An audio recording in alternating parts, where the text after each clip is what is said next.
నమస్తే welcome to I dream మాది లెక్క లోక్సభ టికెట్లకు తెలంగాణ బీజేపీలో తెగ డిమాండ్ పెరిగిపోతోంది. శాసనసభ ఎన్నికలు ముగిసిన నేపథ్యంలో ఎంపీ టికెట్లపై ముఖ్య నేతలు దృష్టి సారిస్తున్నారు. కీలక స్థానాల కోసం పలువురు నేతలు పోటీ పడుతుండగా కొన్ని స్థానాల్లో కొత్త అభ్యర్థుల కోసం వెతుకుతున్నారట. గత ఎన్నికల్లో గెలిచిన 4 సిట్టింగ్ ఎంపీ స్థానాల్లో మళ్లీ వారు పోటీ చేసే పరిస్థితి కనిపిస్తోంది.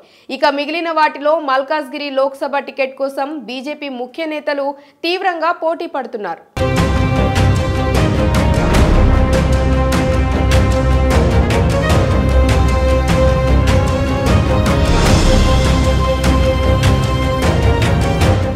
గత లోక్సభ ఎన్నికల్లో 4 స్థానాల్లో గెలుపొందిన బీజేపీ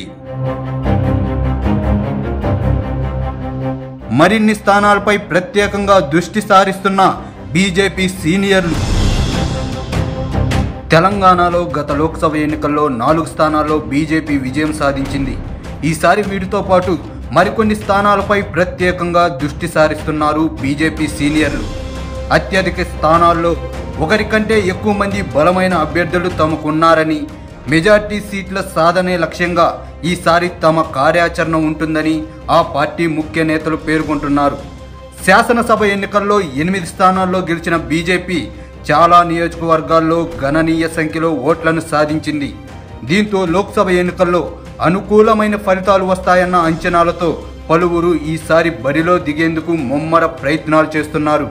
సికింద్రాబాద్ స్థానం నుంచి బీజేపీ రాష్ట్ర అధ్యక్షుడు కేంద్ర మంత్రి జి కిషన్ రెడ్డి మరోమారు బరిలోకి దిగనుండగా, బీజేపీ జాతీయ ప్రధాన కార్యదర్శి బండి సంజయ్ కరీంనగర్ నుంచి, సిట్టింగ్ ఎంపీలు సోయం బాపురావు ఆదిలాబాద్ నుంచి, ధర్మపురి అరవింద్ నిజామాబాద్ నుంచి పోటీ చేయడం దాదాపు ఖాయమని పార్టీ వర్గాలు స్పష్టం చేస్తున్నాయి. ఆ క్రమంలో మల్కాజ్గిరి లోక్సభ స్థానంలో పోటీ చేసేందుకు కీలక నేతలు ప్రయత్నిస్తున్నారు. మల్కాజ్గిరి నుంచి పోటీకి బీజేపీ మధ్యప్రదేశ్ ఇన్ఛార్జ్ మురళీధర్ రావుతో పాటు ఈటెల రాజేందర్ కూడా ఆసక్తితో ఉన్నట్టు సమాచారం. అలాగే పేరాల చంద్రశేఖర్, టి వీరేందర్ గౌడ్, సామరంగారెడ్డి, రామచంద్రరావు, ఆకుల రాజేందర్, ఎస్ మల్లారెడ్డి సహా కొత్త నేతలు కూడా తమ ప్రయత్నాల్లో ఉన్నారంట. అలాగే బీజేపీలో ఎక్కువ కాంపిటీషన్ కనిపిస్తున్న మరో లోక్సభ స్థానం జహీరాబాద్. ఇక్కడి నుంచి పోటీకి మాజీ ఎంపీ బాగారెడ్డి కుమారుడు జైపాల్ రెడ్డి, దివంగత సీనియర్ నేత ఆలే నరేందర్ తనయుడు ఆలే భాస్కర్తో పాటు చికోటి ప్రవీణ్ తమ ప్రయత్నాలు మొదలుపెట్టారంట. సామాజిక వర్గాల సమీకరణ నేపథ్యంలో ఇక్కడ ఈటెల రాజేందర్ అభ్యర్థత్వం కూడా పరిగణలో ఉంది.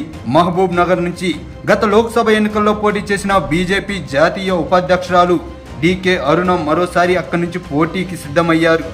ఈ స్థానంపై మాజీ ఎంపీ జితేందర్ రెడ్డి కూడా ఆసక్తి చూపుతున్నట్టు పార్టీ వర్గాలు పేర్కొంటున్నాయి. చేవెళ్ల నుంచి మాజీ ఎంపీ కొండా విశ్వేశ్వరరెడ్డి పోటీ చేయడం దాదాపు ఖాయమైందంటున్నారు. నాగూర్ కర్నూలు నుంచి మరోసారి బీజేపీ రాష్ట్ర ప్రధాన కార్యదర్శి బంగారు శృతి పోటీ చేయనున్నారని సమాచారం. నల్గొండ భువనగిరి అభ్యర్థత్వాలకు సైతం గట్టి పోటీ నెలకొందంట. నల్గొండ స్థానంపై జి జితేందర్ రెడ్డితో పాటు పార్టీ నేతలైన నరసింహారెడ్డి, గోలి మధుసూదన్ రెడ్డి పోటీకి ఆసక్తి చూపుతున్నట్టు తెలిసింది. భువనగిరి టికెట్ కోసం మాజీ ఎంపీ బోరా నరసయ్య గౌడ్ ప్రధాన పోటీదారుడుగా ఉండగా, పార్టీ ఉపాధ్యక్షుడు మనోహర్ రెడ్డి కూడా టికెట్ను ఆశిస్తున్నారు. వరంగల్ ఎంపీ టికెట్ను మాజీ మంత్రి విజయ రామారావు, మాజీ ఎమ్మెల్యే కె శ్రీధర్, సీనియర్ నేత చింతా సాంబమూర్తితో పాటు మాజీ డీజీపీ కృష్ణప్రసాద్ ఆశిస్తున్నారంట. అలాగే మహబూబాబాద్ స్థానానికి రామచంద్ర నాయక్, సీతయ్య పేర్లు వినిపిస్తున్నాయి.